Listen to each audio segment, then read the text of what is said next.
جی میں سمجھتا ہوں کہ صورتحال مزید پیچیدہ ہو گئی ہے. پہلے بھی حالات اچھے نہیں تھے، اب تو اور بھی خراب ہو گئے ہیں. اب آپ یہ سمجھ لیں کہ افغانستان نے بھارت کے ساتھ ایک نیا رشتہ جوڑا ہے اور پاکستان میں ظاہر تشویش ہے کہ یہ پاکستان کے مفاد کے خلاف ہے. دیکھیں حامد کرزئی کے اوپر بہت ہی دباؤ تھا، جو ان کے خلاف ایک بڑی مضبوط اپوزیشن بن گئی ہے. ڈاکٹر عبداللہ، امراللہ صالح، یونس قانونی، خاص طور پہ جو وہاں تاجک جو وہاں پہ لیڈرشپ ہے، اور یہ جو پرانا شمالی اتحاد جو ختم ہو گیا تھا اس کو پھر سے بنانے کی باتیں ہو رہی ہیں. تو حامد کرزئی تو اب تک یہ کہہ رہے تھے کہ وہ طالبان سے بات کریں گے، طالبان افغان ہیں، طالبان ہمارے بھائی ہیں، وہ گمراہ ہو گئے ہیں، اس طرح کی باتیں کر رہے تھے. اب وہ کہہ رہے ہیں کہ طالبان سے بات نہیں کروں گا، طالبان پاکستان کے ہاتھ میں ہیں. تو اس کا مطلب یہ ہے کہ وہ سمجھتے ہیں کہ چونکہ طالبان اور پاکستان کا اتحاد ہے، اس کا توڑ کرنے کے لیے انہوں نے بھارت سے یہ معاہدہ کیا ہے.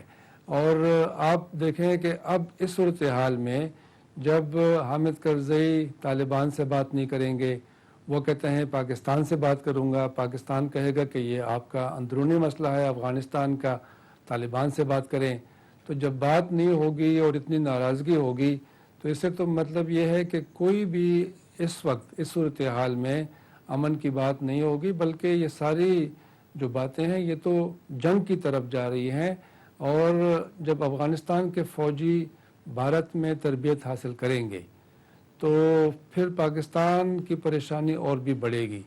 میرے خیال میں حامد کرزئی نے تو بالکل ہی ایک نیا راستہ چنا ہے، اور یہ جو راستہ ہے یہ تو جنگ کا راستہ ہے. اس میں تو میرے خیال میں ابھی فی الحال مجھے امن کی کوئی راہ نظر رحیم نہیں اللہ صاحب، آتی. یہ جو آپ کہتے ہیں جنگ، تو آپ کا مطلب کہنے ہیں کہ یہ جنگ سے مراد ہے کہ جو امریکی دھمکیاں پاکستان کو مل رہی ہیں، تو آپ اس کی کوئی دیکھتے ہیں کوئی ایسی عملی شکل کہ جو نارتھ وزیرستان میں آج کیانی صاحب نے کہہ دیا کہ جی ہم تو نہیں جانے کے، وہاں پہ اب سردی بھی بڑی ہے اور ہم بڑے اسٹریچڈ ہیں اور ہماری وجوہات ہیں اسٹریٹجک یا ٹیکٹیکل کہ ہم نہیں جانا چاہتے وہاں، تو آیا امریکہ جو ہے وہ بوٹس آن دا گراؤنڈ یا ایئر سے کو پاکستان کے اوپر ان سینکچریز کو یا ان پناہ گاہوں کو، جس کو وہ کہتے ہیں کہ وہاں پہ طالبان جو ہیں یا حقانی نیٹ ورک جو ہے وہ وہاں پہ بیٹھا ہوا، ان کو ختم کرنے کے لیے وہ کارروائیاں کرے گی؟ جی میرے خیال میں وہ جو آپ نے کہا بوٹس آن دی گراؤنڈ یا ریڈ لائن جو تھی پاکستان کی طرف سے، اس کو تو امریکہ نے پہلے ہی توڑ دیا ہے. تو ریڈ لائن کا لفظ تو ہم استعمال کرتے ہیں لیکن میرے خیال میں حقیقت میں وہ موجود نہیں ہے. خاص طور پہ 2 مئی کی جو امریکی کارروائی تھی ایبٹ آباد میں اسامہ بن لادن کے خلاف، اس کے بعد تو امریکہ اتنا اندر پاکستان کے علاقے میں داخل ہو گیا ہے، اس کو روکا نہیں گیا. اور ابھی اس سے پہلے بھی بوٹس آن دی گراؤنڈ تھے پاکستان میں، شمالی وزیرستان میں اور ساؤتھ وزیرستان میں تقریباً 3 بار اس طرح کے امریکی کارروائیاں ہوئی تھیں. لیکن چونکہ وہ قبائلی علاقہ ہے، افغانستان کی بارڈر کے اوپر ہے، وہاں پر ڈرون حملے ہو رہے ہیں جس کو ہم نہیں روک سکے یا روکنے کی ہم نے کوشش نہیں کی. تو اس کا مطلب یہ ہے کہ وہ یہ پالیسی ریڈ لائنز پہلے ہی توڑ دی گئی تھی، لیکن اب تو اس کو مزید توڑ دیا گیا ہے ایبٹ آباد کے بعد.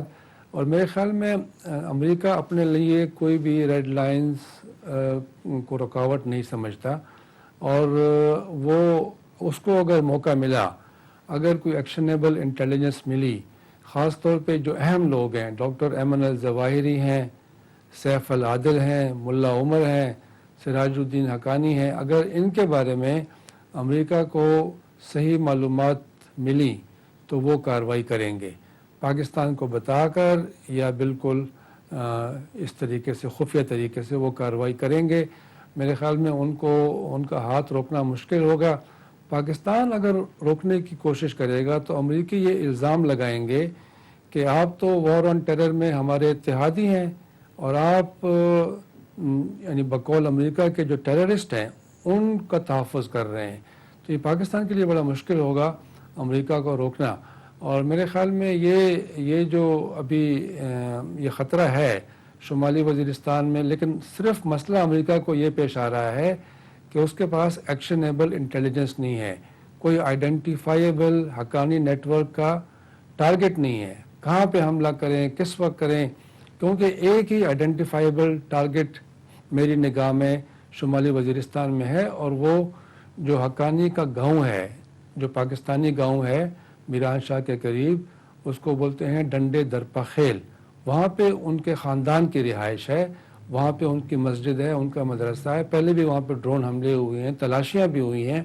تو وہی ایک ٹارگٹ فی الحال امریکہ کے پاس ہے, لیکن وہاں تو وہ کارروائی کر چکے ہیں. تو ابھی وہاں پہ اگر وہ فوجیں اتارتے ہیں تو وہاں تو خواتین ہوں گی, بچے ہوں گے, کچھ بوڑھے لوگ ہوں گے, یہ بتائیے کہ جوان بھی ہوں گے. پاکستان کے پاس آپشن کیا ہے پھر؟ آیا ہمیں یہ جو اتنا پریشر ہے کہ ہم نارتھ وزیرستان میں آپریشن کریں, تو آپ کی کیا رائے ہے کہ یہ ریڈ لائنز اگر کراس ہوں گی اور پاکستان کے لیے اور مسائل پیدا ہوں گے, اقتصادی بھی اور دفاعی بھی, تو ان کو روکنے کے لیے آیا ہمیں خود کارروائی کرنی چاہیے, یا اس کے محرکات جو ہیں بہت زیادہ خوفناک ہیں پاکستان کے لیے, جیسے کہ ہماری سیکورٹی اسٹیبلمنٹ کہتی ہے؟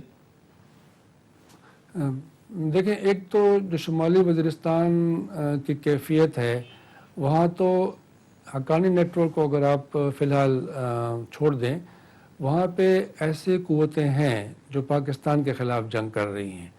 ایسے دیکھیں ٹی ٹی پی کے لوگ وہاں پر موجود ہیں, تحریک طالبان پاکستان کے, جن کے خلاف پہلے ہی پاکستان کی جنگ جاری ہے اور کئی کارروائیاں ہو چکی ہیں. اس کے علاوہ وہاں پہ اور بھی لشکر جنگ بھی, پنجابی طالبان جو کہتے ہیں اس طرح کے, وہ بھی کچھ لوگ ہیں, القاعدہ کے بھی کچھ لوگ ہیں. تو ان کے خلاف تو کارروائی مختلف علاقوں میں ہوئی ہے, اور پاکستان کے مفاد میں ہوگا کہ اگر کوئی صحیح معلومات ملیں تو ان کے خلاف کارروائی کی جائے. ایک وہاں پہ حافظ گل بہادر کا نیٹ ورک ہے, جو مقامی طالبان ہیں جو پاکستان کے خلاف جنگ نہیں کر رہے, جن سے ابھی بھی امن کا معاہدہ ہے, اور جو سب سے بڑی قوت ہیں شمالی وزیرستان میں. تو ایک تو ان کے خلاف جب تک یہ امن معاہدہ ہوگا میرے خیال میں کوئی کارروائی نہیں ہوگی. پاکستان کو ان کے خلاف کوئی شکایت نہیں ہے, البتہ امریکہ کو شکایت ہے کہ حافظ گل بہادر کے لوگ بھی افغانستان میں جا کر حملے کرتے ہیں. اور ایک پھر حقانی نیٹ ورک ہے. حقانی نیٹ ورک کا مسئلہ یہ ہے کہ ٹھیک ہے 1980 سے بعد یہ خاندان وہاں پر موجود ہے, لیکن میرے خیال میں ایسا نہیں ہوگا کہ وہ مستقل وہاں پہ رہتے ہیں اور کوئی ٹھکانہ ہے جس کو امریکہ نشانہ بنایا گیا ہے, پاکستان اس کے خلاف کارروائی رحیم اللہ صاحب 10 سال ہو گئے ہیں افغانستان میں امریکہ کو. ادھر انہوں نے ان کے 1800 سولجر جو ہیں مارے گئے ہیں, 12,000 افغان مارے گئے ہیں, 1 ٹریلین سے زیادہ وہ پیسے خرچ کر چکے ہیں. دوسری طرف پاکستان ہے جس کے اس سے کہیں زیادہ نقصان ہوا ہے, 35,000 لوگ مارے گئے ہیں اس ٹیررزم کی وجہ سے. ہمارا 60-70 ارب ڈالر کا نقصان ہو چکا ہوا ہے. اس کے باوجود ہمارے اوپر دباؤ جو ہے بڑھتا جا رہا ہے. تو اس صورتحال میں اب یہ ڈرا ڈاؤن بھی آ رہی ہے 2014 کی, تو اس صورتحال میں ہمارے آپشنز کو بڑے لیمیٹڈ نہیں ہوتے جا رہے؟ ایک طرف تو آپ کہہ رہے ہیں کہ وہاں ہمیں کچھ کرنا چاہیے, لیکن نارتھ وزیرستان میں جو وہ کہتے ہیں کہ جی وہاں کریں گے تو سارے پاکستان میں دہشت گردی پھیل جائے گی. جی بالکل. دیکھیں, ایک تو اگر ہم بات کریں ڈرا ڈاؤن کی, جو امریکی اور نیٹو کی فوج کی واپسی اس سال جو ہے جولائی کے بعد سے شروع ہو چکی ہے, تو اس کا مطلب یہ ہے کہ ان کے مقاصد حاصل نہیں ہوئے اور وہ واپس جانے کی تیاری کر رہے ہیں. اگر اتنی بڑی قوت کو لے کر 1,54,000 غیر ملکی فوجیں, اس میں 1 لاکھ امریکی ہیں, وہ افغانستان میں کامیابی 10 سال میں حاصل نہیں کر سکے, تو آپ سوچیں کہ افغان فوج کیا کر لے گی. 4 لاکھ کی افغان فوج اور پولیس کی تربیت ہو رہی ہے, تو میرے خیال میں یہ تو بالکل ہی ناممکن ہے کہ یہ جو افغان فوج ہے جس کی تربیت ناکافی ہے وہ افغانستان میں امن قائم کرے گی اور وہاں پہ حکومت کو سنبھالے گی. اس لیے تو امریکی کہہ رہے ہیں کہ ایک سیاسی معاہدہ ہونا چاہیے. اب پاکستان اور امریکہ کے نقطہ نظر میں ایک بنیادی فرق ہے. پاکستان یہ کہتا ہے کہ اگر آپ نے ان لوگوں سے بات کرنی ہے, طالبان یا حکمت یار, تو ان سے ابھی آپ بات کریں اور ہم اس میں آپ سے تعاون کریں گے. آج بھی دعوت دی ہم نے امریکہ کہتا ہے افغانی صاحب کو کے ساتھ بات چیت کرانے کی.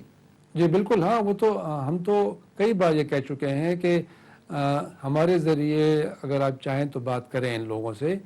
حالانکہ یہ بھی ایک سوچنے کی بات ہے کہ پاکستان کا کتنا اثر ہے طالبان کے اوپر. میں اس حامد کرزئی کی اس بات کو نہیں مانتا کہ طالبان پاکستان کے اشارے کے بغیر انگلی بھی نہیں اٹھا سکتے. میرے خیال میں یہ بات صحیح نہیں ہے. طالبان کے اوپر پاکستان کا اثر ہے لیکن طالبان پاکستان کے پٹھو نہیں ہیں. طالبان اپنے مفاد میں فیصلے کریں گے, ان کی مجبوری ہے. فی الحال ان کو پاکستان میں پناہ چاہیے تو وہ پاکستان کے مفاد کا خیال کریں گے, لیکن جب ڈیورنڈ لائن کے پار جائیں گے, جب پہلے بھی ان کی حکومت تھی تو وہ پاکستان کی ہر بات نہیں مانیں گے. کئی ایسے مواقع آئے طالبان کی 6 سال کی حکومت میں کہ طالبان نے پاکستان کی بات نہیں مانی. میرا آخری آپ سے میں سوال یہ کہنا چاہ رہا ہوں کہ ایک سوال آپ سے یہ تھا کہ یہ ویکیوم کہیں بھارت تو نہیں فل کر دے گا اگر وہ 4000 فوجی وہاں نہیں کر سکتے تو امریکہ کے جانے کے بعد؟